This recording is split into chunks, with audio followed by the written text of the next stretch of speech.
God told Moses and Aaron to go down to the river Nile where Pharaoh went in the morning. They had a message from God to give to Pharaoh: "Let my people go, so that they may worship me in the wilderness." Pharaoh refused, so Aaron did what God had instructed and struck the river Nile with his staff. The water was changed to blood. Fish died, the Egyptians could not drink the water and the river smelt. Pharaoh's magicians did the same thing by their secret arts. Pharaoh refused to obey God and turned and went back to the palace. 7 days later, God told Moses to tell Aaron to stretch his staff over the streams, canals and ponds to make frogs come out onto the land. Pharaoh's magicians used their secret arts and were able to do the same. Frogs were everywhere and Pharaoh summoned Moses and Aaron. "Pray to your God to take the frogs away from my people, and I will let your people go," promised Pharaoh. Moses replied, "So you will know there is no one like Jehovah God. The frogs will leave you in your houses tomorrow." Moses prayed to God and he answered. Frogs died in the houses, courtyards and fields. The dead frogs were piled into heaps and the smell was really bad. Pharaoh, however, broke his promise and refused to let the Hebrews go and worship God in the wilderness. So God told Moses to tell Aaron to strike the dust with his staff and the dust would become gnats. Pharaoh's magicians tried but could not do this. "This is the finger of God," they told Pharaoh. Gnats were on people and animals everywhere. Pharaoh still had a hard heart and refused to let the Hebrews go and worship God. Early in the morning as Pharaoh went down to the river, Moses and Aaron told him what God had planned next. Swarms of flies would buzz around the Egyptians but not the Hebrew slaves living in Goshen. Dense swarms of flies came into the palace and the houses of the Egyptians. But the flies stayed away from the Hebrew slaves. Pharaoh summoned Moses and Aaron. "I will let you go, and offer sacrifices to your God. But you must not go far. Now pray to God to stop the flies."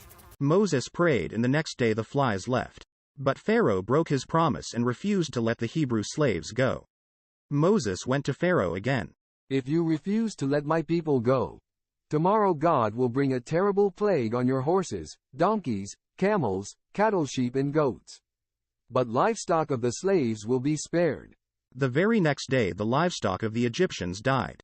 Pharaoh investigated and found out that the animals belonging to the Hebrew slaves were alive and well, but he refused to let God's people go and worship him in the wilderness. Moses took soot from a furnace and threw it into the air in front of Pharaoh. God says, "This soot will become a fine dust and people and animals will get festering boils." Pharaoh's magicians could not stand before Moses because of the boils that broke out on them and the Egyptians. But Pharaoh still refused to let God's people go. God sent Moses to tell Pharaoh that he was going to show his power by sending the worst hailstorm Egypt had ever had. Anyone not sheltering inside would be risking their life. The officials of Pharaoh who feared God brought their families and animals indoors. But those who ignored God stayed outside. When Moses raised his staff, the worst storm anyone had ever seen blew up. Lightning filled the skies and large hailstones came pounding down. Those caught outside were killed.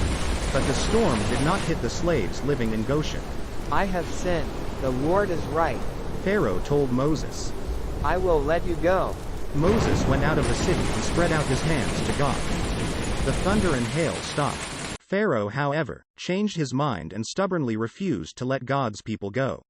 He thought he could defy God, but God was not finished with him yet. God had already sent 7 plagues on the Egyptians. Moses had another warning for Pharaoh.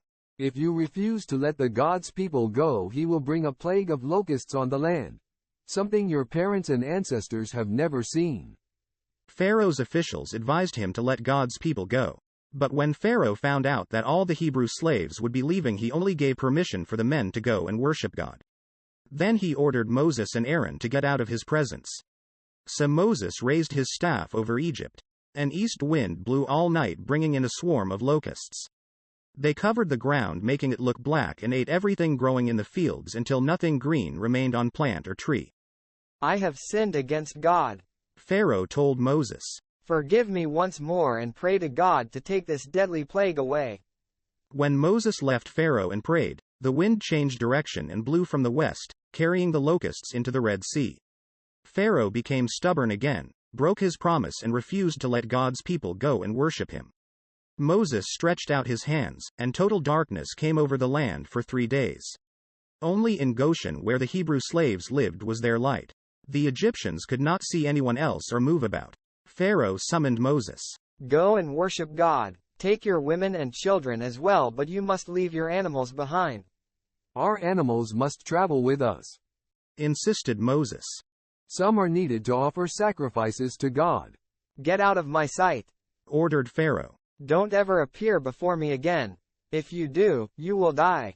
Just as you say, replied Moses. I won't appear before you again. But God has one more plague to send. About midnight the firstborn son of every family and animal will die, and there will be weeping and wailing everywhere, except among God's people. Then your officials will come and bow and tell us to leave. After that we will leave. Moses then turned and walked out of the palace. The Lord then told Moses to tell his people that on the 10th day of the month every man who was head of a family was to sacrifice a lamb. Those who couldn't afford a lamb should join with a family that had one. The lambs must be 1-year-old males without defect. God's people obeyed, and each family sacrificed a lamb. God then told them to put some of the blood of the slain lamb into a basin. Then, using a bunch of hyssop dipped in the blood, they should smear the top and sides of the doorframe of the house where they were going to eat the meat. God explained that that night he was going to pass through the land to bring judgment. But if he saw blood on the doorposts of a house, he would pass over and those inside would be spared. So the Hebrews did as God instructed. That evening, God's people got dressed ready to leave Egypt and sat down for a meal they would later call the Passover, for God would pass over them. Moses explained that the Passover meal was to be celebrated every year. And when children asked what it meant, they were to explain its meaning and tell how God had spared those homes covered by the blood of the Lamb and set his people free. At midnight the Lord passed over the land, and the firstborn son of Pharaoh and every Egyptian family was found dead. The firstborn of every animal was slain too. There was weeping and wailing in every house except those houses with blood on the doorposts. That night, Pharaoh summoned Moses and Aaron and said, Up, leave my people and go and worship the Lord God. Take your families and animals with you. Please bless me. God's people packed their belongings. The Egyptians, afraid that they might all die, gave them gifts of silver and gold. Hurry and leave, they urged. God's people rushed off so quickly they did not have time to add yeast to the dough they had made for bread. They had been slaves for 430 years and now they were free. Just as God had promised.